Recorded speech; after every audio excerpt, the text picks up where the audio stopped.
Que són les 8, benvinguts, benvingudes a la sala de columna d'aquesta conferència balmesiana de l'any 2024. Avui, just precisament aquest 9 de juliol, doncs fa 176 anys que va morir el filòsof Jaume Balmes, i per això celebra aquesta conferència. La regidora sempre especifica, és l'acte més antic que es manté a la ciutat, de forma ininterrompuda, amb petits parèntesis, en el període de la guerra civil, però és un acte que es celebra des de mitjans del segle XIX. Per tant, és un honor com a alcalde i nosaltres com a equip de govern presentar aquesta conferència d'enguany. Aprofito per agrair la presència de la senyora Sílvia Collvinent, filòloga i professora, també a la regidora de Cultura, Bet Piella, per ser avui aquí, als regidors del consistori aquí presents. I en definitiva, a tots els presents, gràcies per ser avui aquí, i passo tot seguit la paraula a la regidora de Cultura, que farà la introducció a aquesta conferència d'enguany. Bet, quan vulguis. Gràcies, alcalde, regidors, regidores, amics i amigues, biguetans i biguetanes i totes les persones que ens heu volgut acompanyar. Com deia l'alcalde, benvinguts i benvingudes a la conferència balmesiana, que com cada 9 de juliol celebrem ininterrompudament des del 1848. Ho diem molt, però és que ens agrada molt de dir-ho. N'estem molt orgullosos. I com diem, n'estem molt orgullosos i volem continuar amb aquesta tradició i fer honor a aquest llegat tan preciós que, en paraules del catedràtic Carles Bastons, al diari 9-9, que fa poc vaig llegir, ell destacava els conceptes balmesians que nosaltres, com a biguetans, jo crec que no podem oblidar, i els cito: criteri, decòrum, educació, enginy, modals, talent, autoritat científica, defensa del saber i del coneixement, força de voluntat, pensar bé.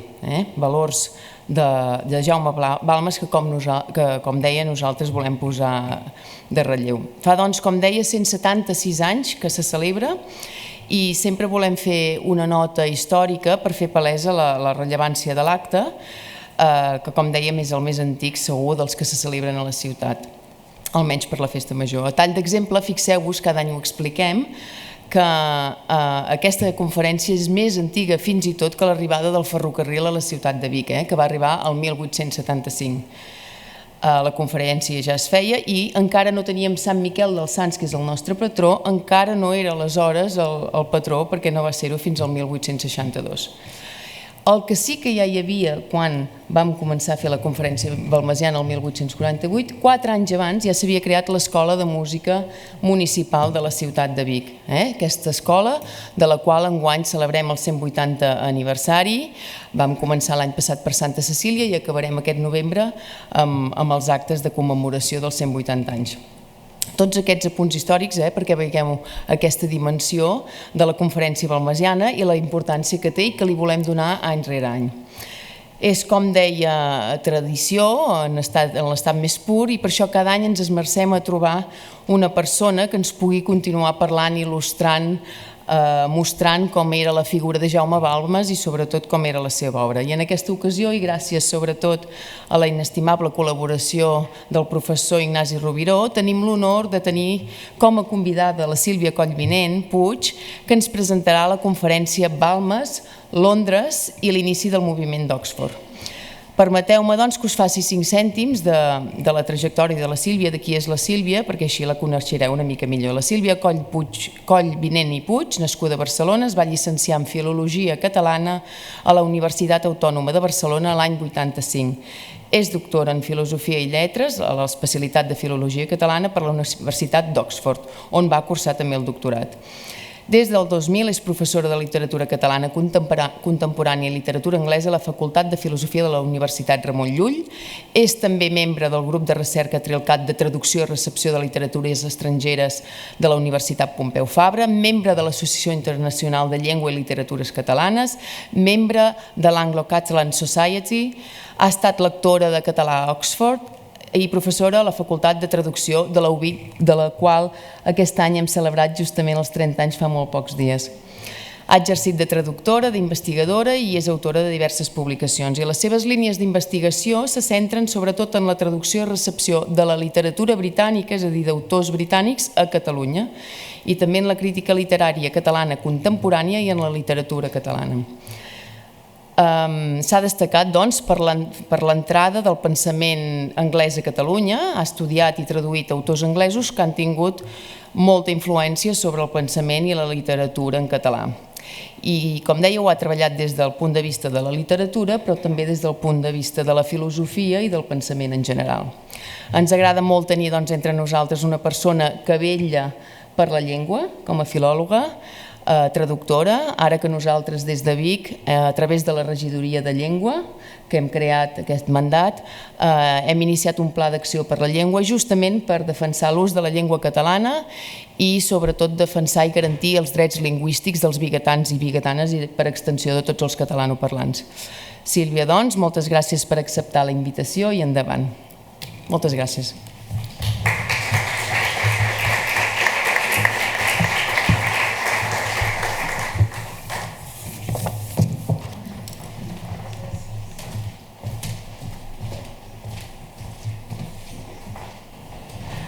Gràcies, excel·lentíssim senyor alcalde de Vic, senyora regidora de Cultura. Gràcies per la invitació a aquesta conferència sobre Balmes i Anglaterra. És per mi un honor poder-ho fer en aquesta magnífica sala de la columna de l'Ajuntament de Vic, una ciutat amb la qual em lliguen bons records familiars i una part de la meva vida universitària.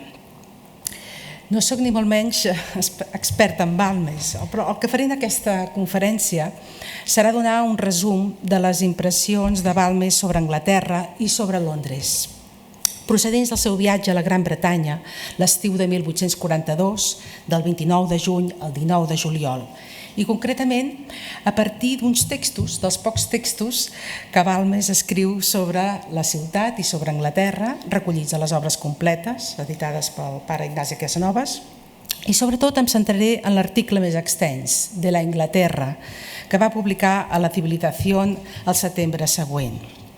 Hi ha també un segon article que es diu Albion, publicat a la Societat el 15 de març de 1843, i uns apunts de viatge que gràcies també a Ignasi Casanovas tenim transcrits i que constitueixen un material preciós perquè ens donen pistes per explicar el trajecte anglès, els llocs de Londres que visita i les reflexions que li suscita aquesta estada de gairebé un mes a la metròpoli de l'imperi que llavors dominava el món.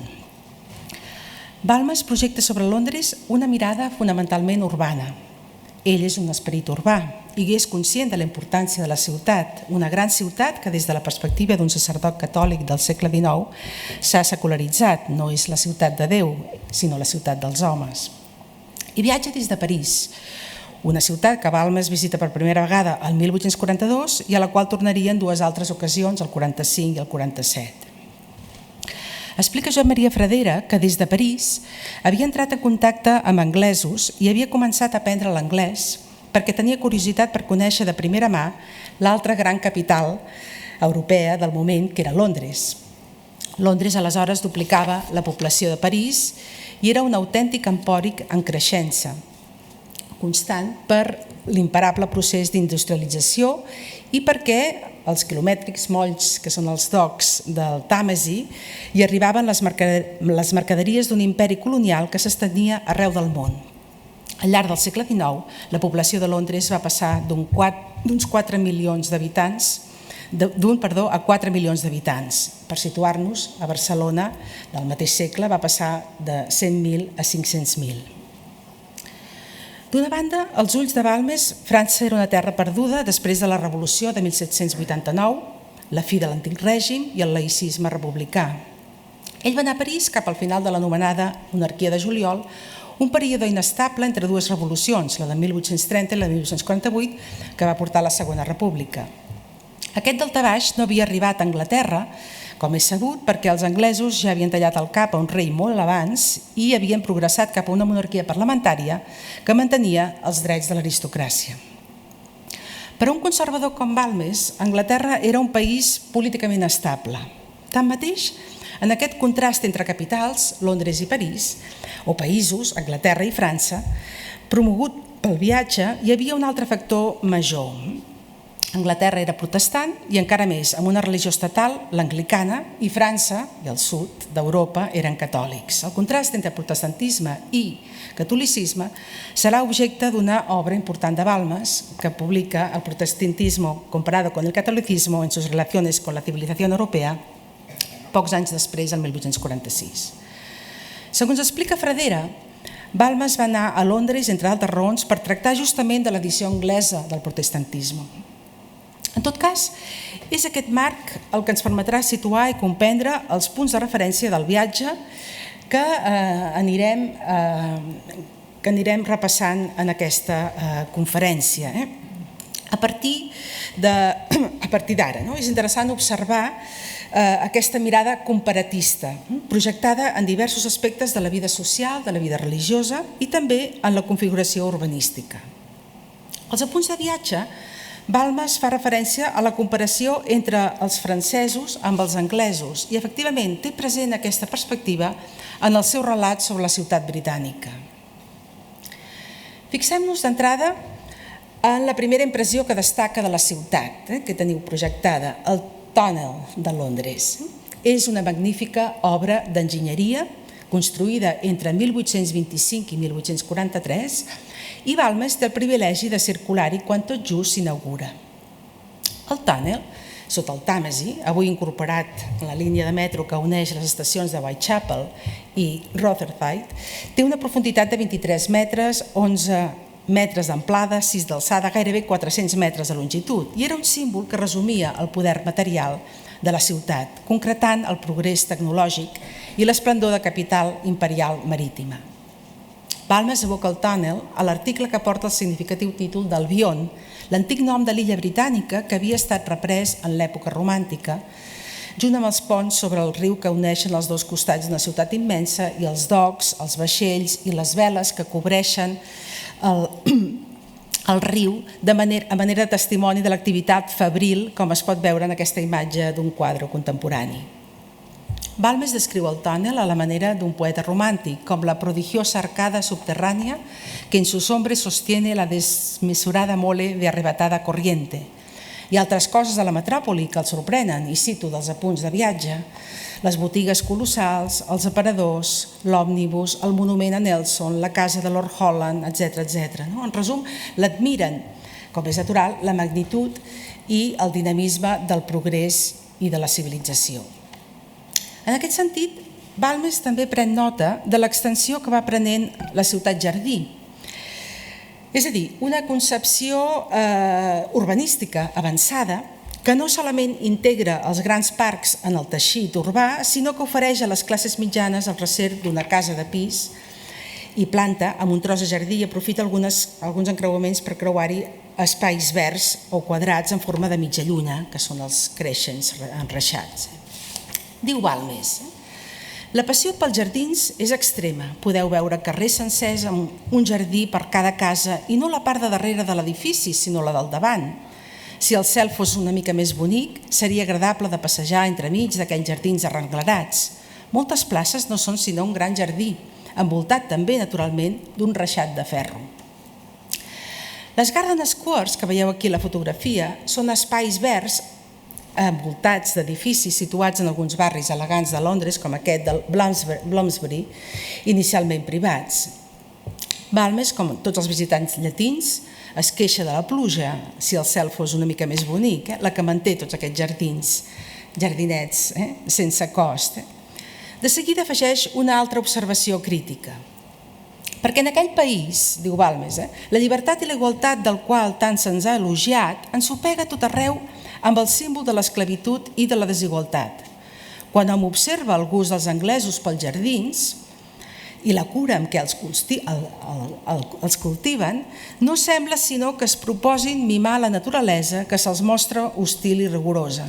Els habitants del migdia no hi posem tanta cura perquè la naturalesa prou que ens dona flors i fruits. Fins aquí Balmes. Aquí tenim un doble exemple d'aquesta mirada comparatista del visitant.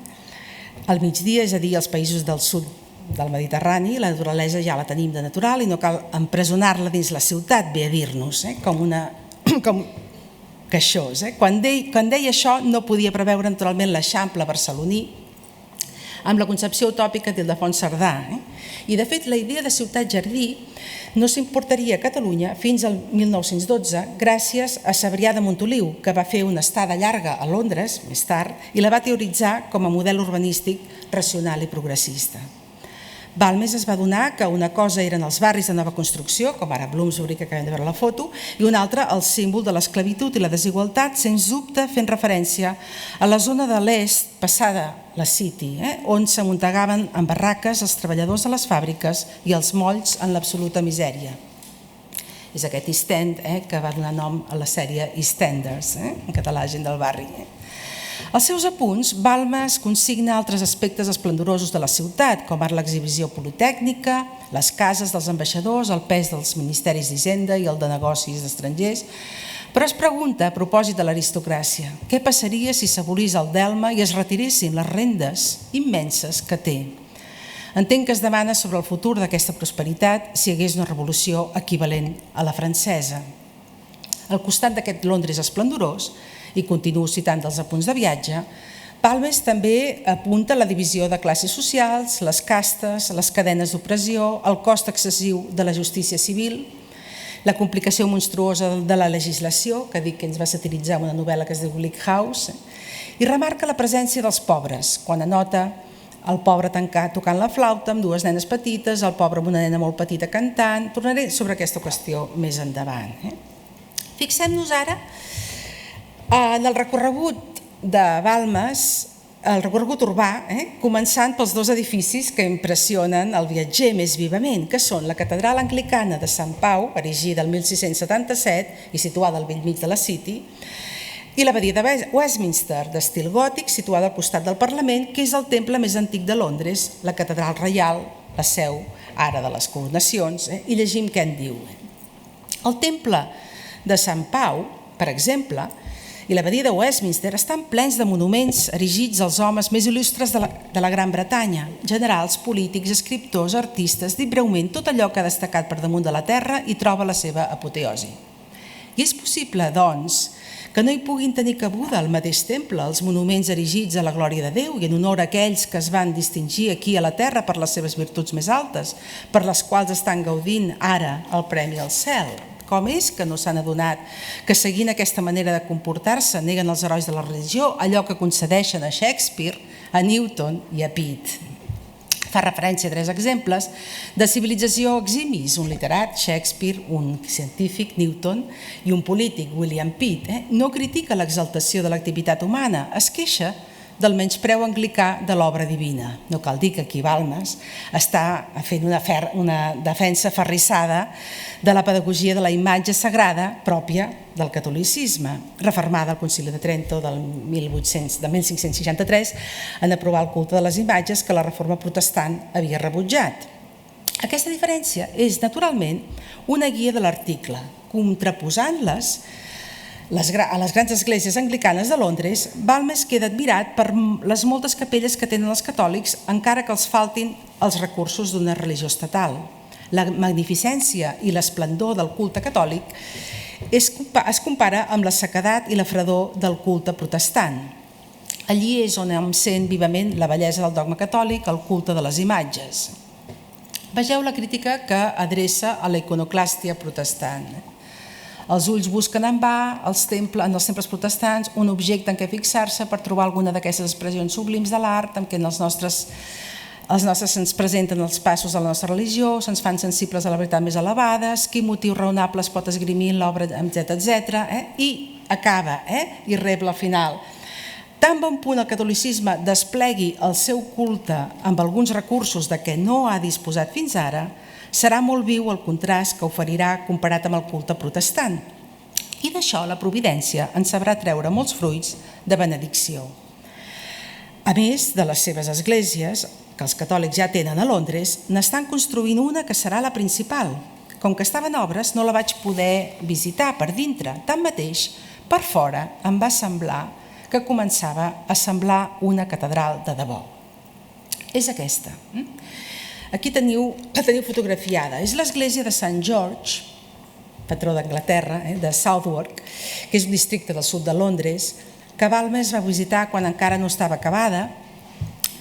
A la segona foto la veieu bombardejada durant la Segona Guerra Mundial per l'aviació alemanya. I aquesta església havia estat originàriament dissenyada pel gran arquitecte victorià Augustus Pugin. Augustus Pugin, l'arquitecte responsable de la reconstrucció del Palau de Westminster, el del Big Ben, d'estil neogòtic. Aquí en teniu un detall de l'interior. I és que estem vivint a Anglaterra, aleshores, un moment important d'impuls d'aquest estil arquitectònic, el Gothic Revival, que protagonitzarà Pugin, entre altres, i que impregna tants edificis de la ciutat, de Londres i moltes altres construccions de l'època. El gòtic, o el neogòtic, és l'estil per excel·lència del segle victorià, profundament religiós a Anglaterra, un segle encara romàntic, amb una gran atracció per l'època medieval, idealitzada, que culminarà amb el moviment prerafaelita de finals de segle.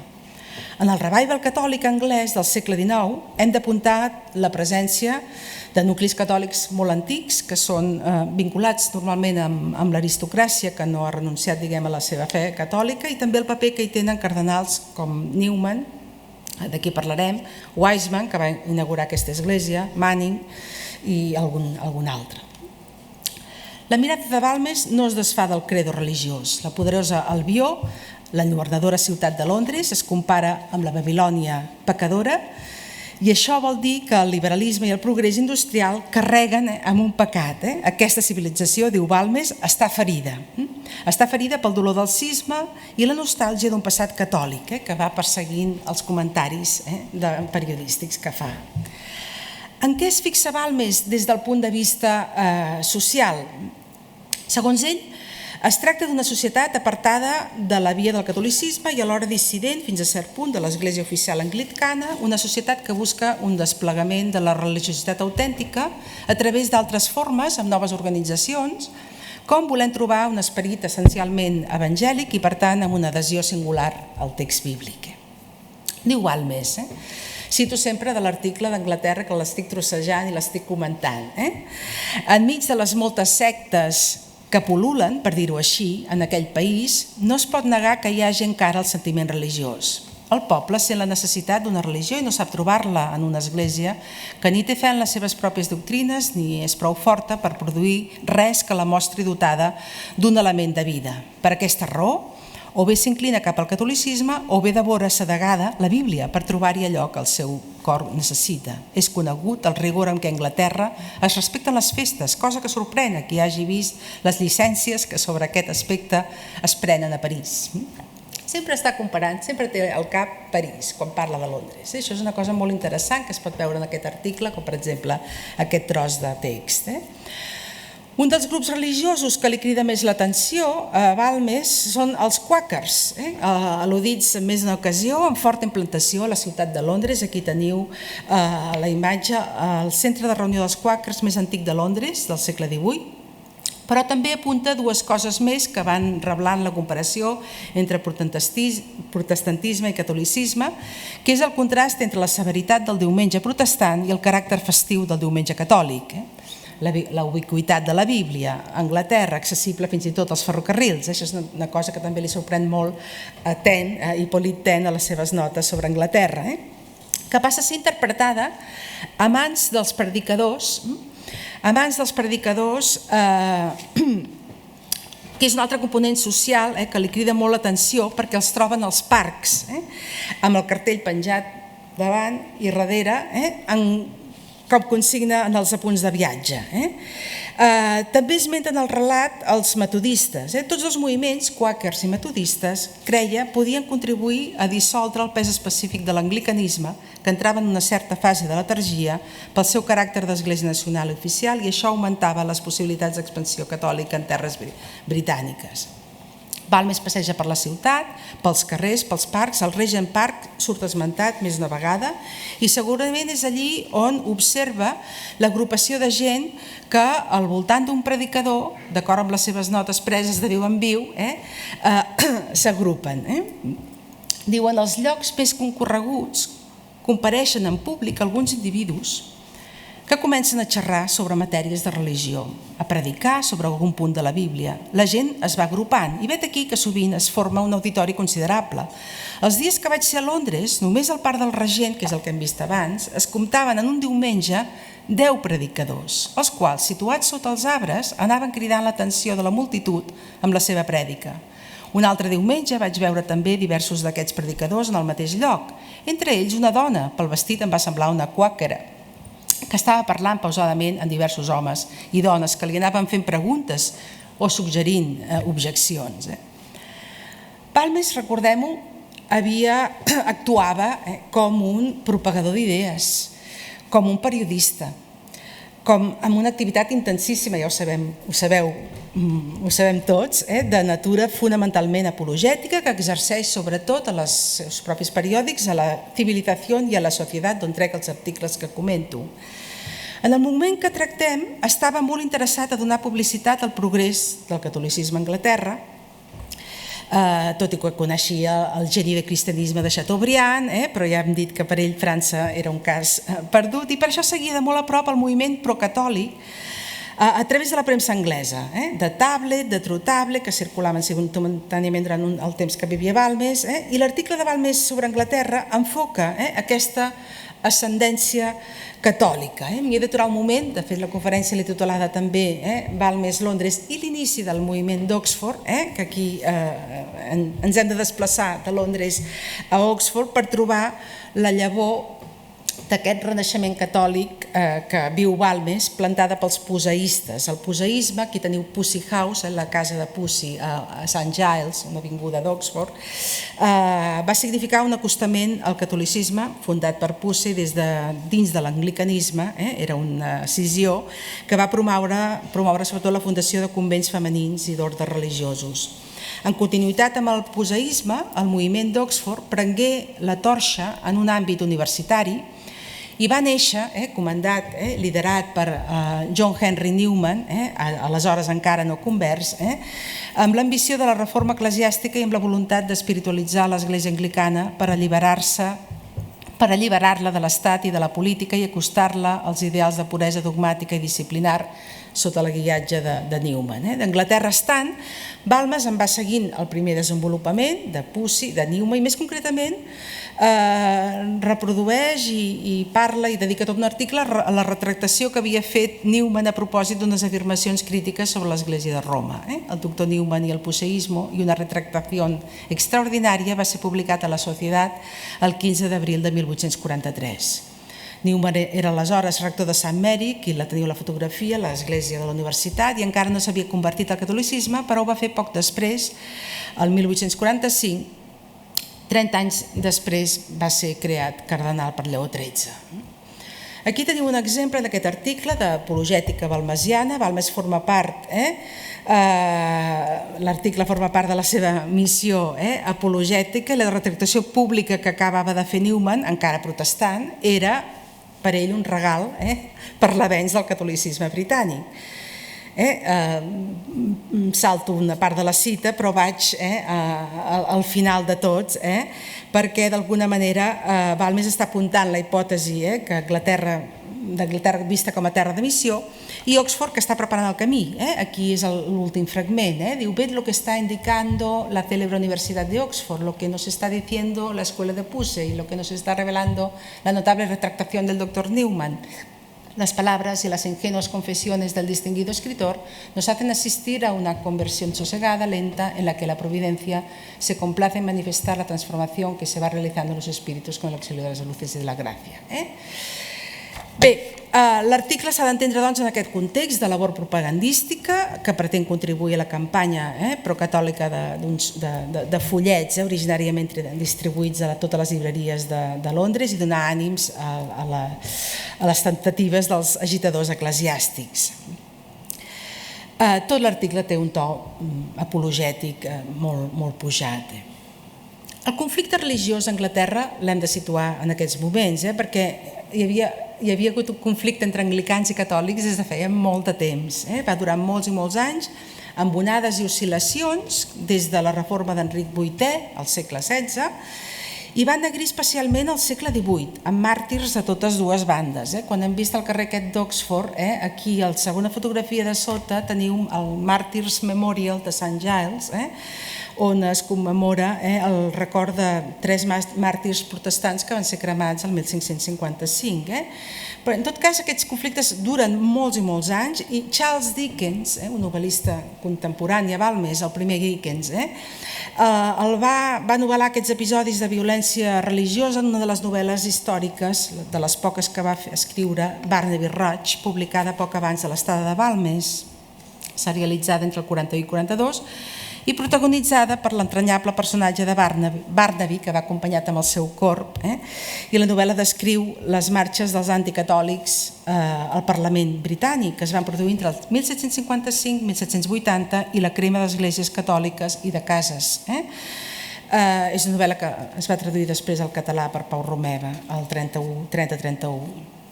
Aquests episodis de violència extrema s'estaven superant en temps de Balmes i en les seves paraules, i aquí la reprodueixo, diu: l'antic rancor contra el catolicisme ha disminuït en gran mesura entre els protestants. Han desaparegut les calúmnies més increïbles, diu, i em posa com a prova aquest monument que teniu aquí en pantalla, que és un moviment londinenc, que és la columna erigida a Pudding Lane, per commemorar el gran incendi de Londres que va arrasar la ciutat el 4 de setembre de 1666, completament. A la columna, alçada a iniciativa de Charles II, Carles II, i dissenyada per Christopher Brent, que és l'arquitecte de Sant Pau, de Sant Paul, s'hi va afegir una inscripció que acabava amb una acusació infundada contra els catòlics, els feia culpables de l'incendi. I aquesta inscripció justament es va mantenir fins que es va aprovar la Catholic Emancipation Act el 1829. Doncs bé, escriu Balmes a propòsit d'això. Diu: aquesta millora de l'esperit públic ja es nota des de fa uns anys. Una prova és el fet següent, al peu de la columna magnífica, que es va aixecar en memòria de l'incendi espantós que va destruir la ciutat, etc. Hi havia aquesta inscripció que s'atribuïa a l'incendi als catòlics, ho acabo d'explicar. Passaven els anys, els catòlics havien de patir una calúmnia així de bestial, però finalment la veritat ha triomfat i la inscripció odiosa ja no existeix. L'autoritat avergonyida d'una impostura com aquesta la va fer esborrar el 1830. Hi ha altres aspectes de la vida religiosa observats a Londres i a Anglaterra, sobre les comunitats religioses, sobre els jesuïtes, sobre els benedictins. Esmenta sobretot un convent femení, les monges del Bon Pastor, que estan situades, el convent està a Hammersmith, que és un bon barri de Londres, ara integrat a la ciutat, i es fixa en aquest convent perquè això és un gravat contemporani, estrictament contemporani del convent de Hammersmith, perquè pels convents passa també l'organització de la beneficència. Concretament en aquest s'ocupa de recollir, diu Balmes, dones penedides, s'estén la caritat a les catòliques, a les protestants, i entre algunes d'aquestes ha aconseguit, etc. Afegeix Balmes que només en aquest poble hi ha Hammersmith, que llavors era un poble, ara un barri, hi havia 4.000 catòlics. També fa comentaris sobre l'educació, d'una escola socialista on portava el fill el seu amic Vicenç Torres, que era impressor, que va acompanyar Balmes de Londres a París, de la qual critica d'aquesta escola la direcció extravagant que es dona a l'esperit de les pobres criatures que s'hi eduquen, això és la seva opinió, i contrasta aquest fet amb el testimoni de Lord Byron, que havia decidit educar la filla en un catolicisme estricte en un convent de la Romanya. Bé, a banda de les observacions religioses o declaradament procatòliques, n'hi ha de més interessants i crítiques. I és que Balmes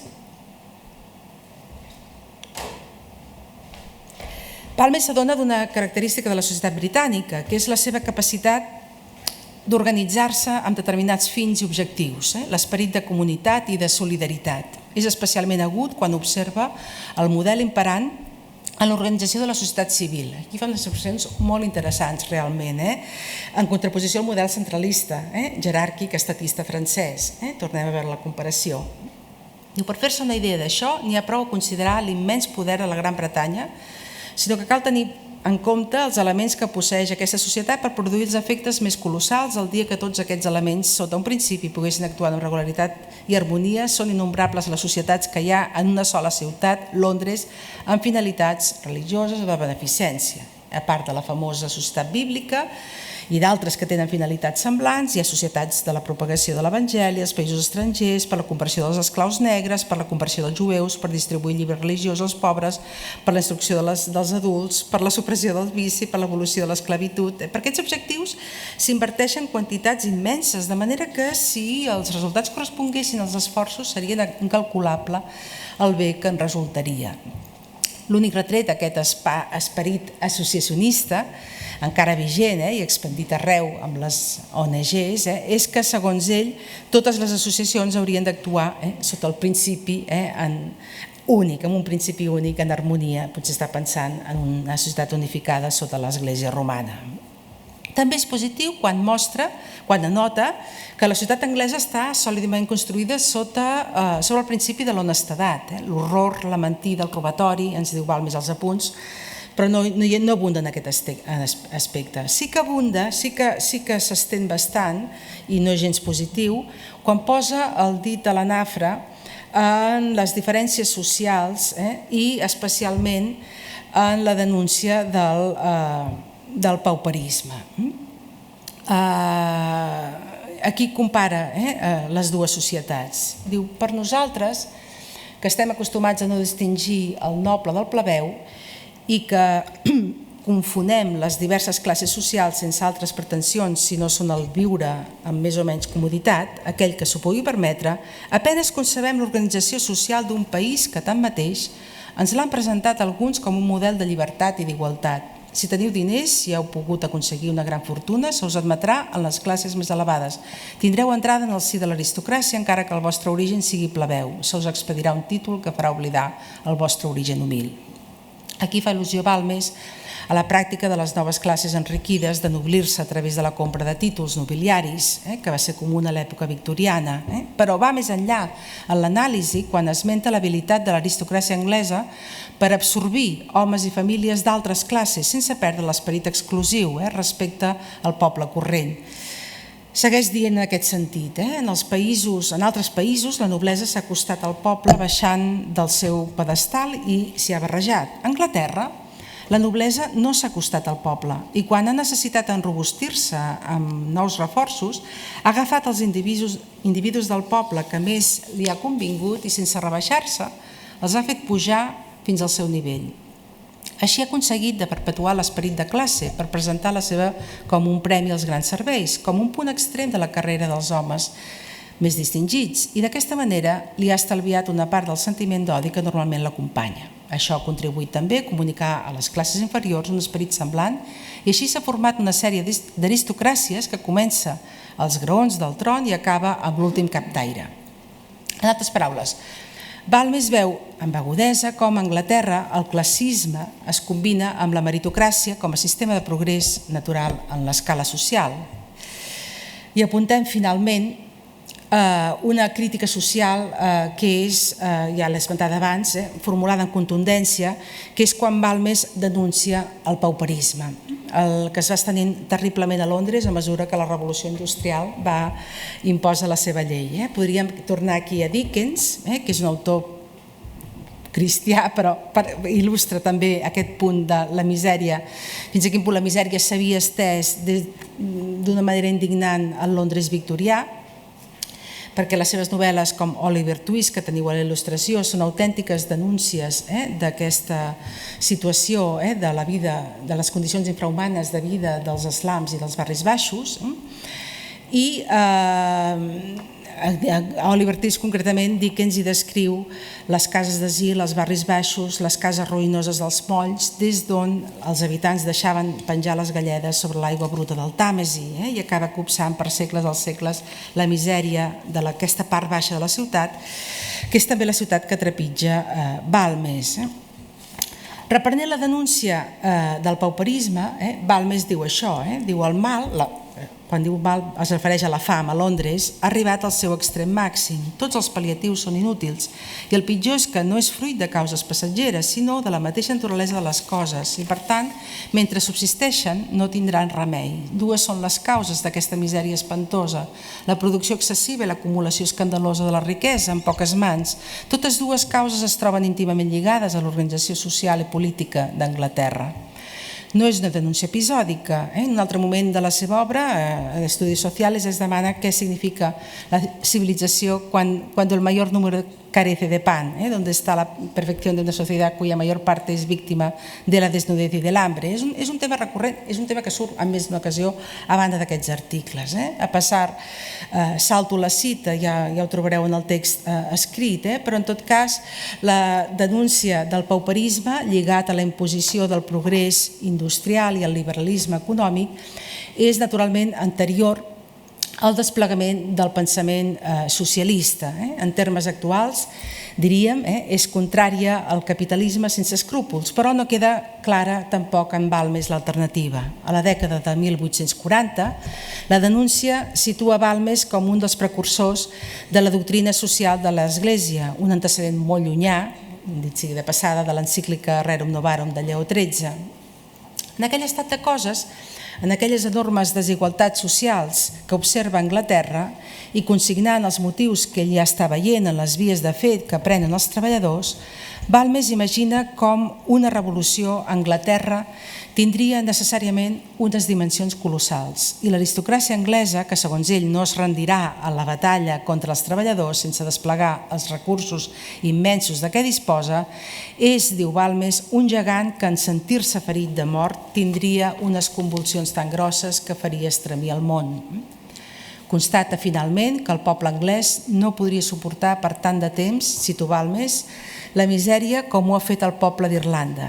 Irlanda i l'opressió britànica, la britànica dels irlandesos, és un altre aspecte que tracta Balmes de Trescantó, no m'hi estendré ara perquè no hi ha temps, però potser no s'ha de reflexionar-hi, perquè hi ha el procés que va portar a la independència d'Irlanda, admirat a Catalunya abans de la Guerra Civil, va tenir una raó econòmica en el segle XIX, tractada com una colònia de debò, quan una malura terrible va afectar tot el conreu de patates que alimentava la població rural sotmesa als terratinents britànics, que en els anys de l'entorn del 1847, una mica més tard del viatge de Balmes, va morir de fam 1 milió d'irlandesos i un altre milió va emigrar als Estats Units.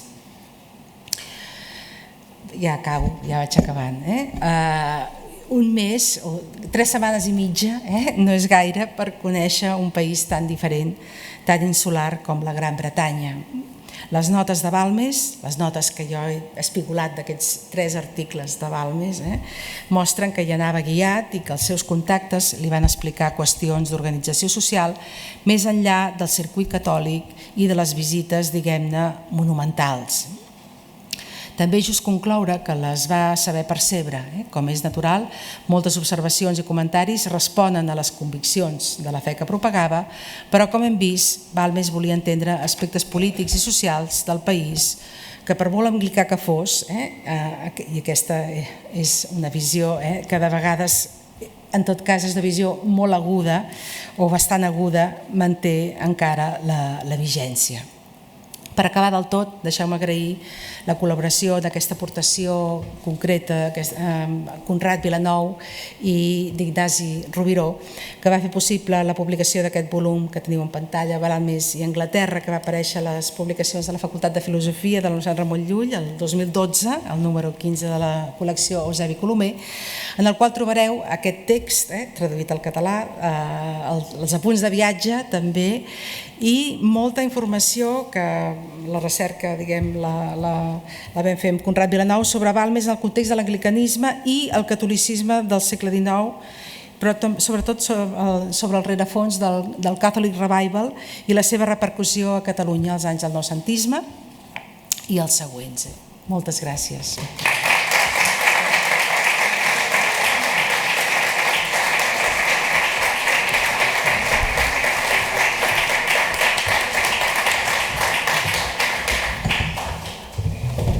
Bé, gràcies Sílvia per aquesta interessant conferència. Ara al final mencionaves que és espectacular, amb un període curt de temps, una ciutat tan complexa, doncs aquesta anàlisi tan profund i de fet també és d'admirar, no?, que una persona com Balmes, nascuda el 1810, mort el 1848, només amb 38 anys, doncs també haver estat un dels filòsofs referents de Catalunya i jo diria d'Europa, per tant una persona sens dubte doncs, amb un talent innegable. Gràcies per aquesta, com deia, meravellosa conferència, just que clou doncs, els actes de Festa Major, tot i que aquest any doncs, ja està acabada. L'any passat sortíem de la conferència i ens anàvem al Castell de Foc. Estàvem encara immersos en la recta final de la Festa Major i ens anàvem al Castell de Foc. Aquest any ja hem tancat.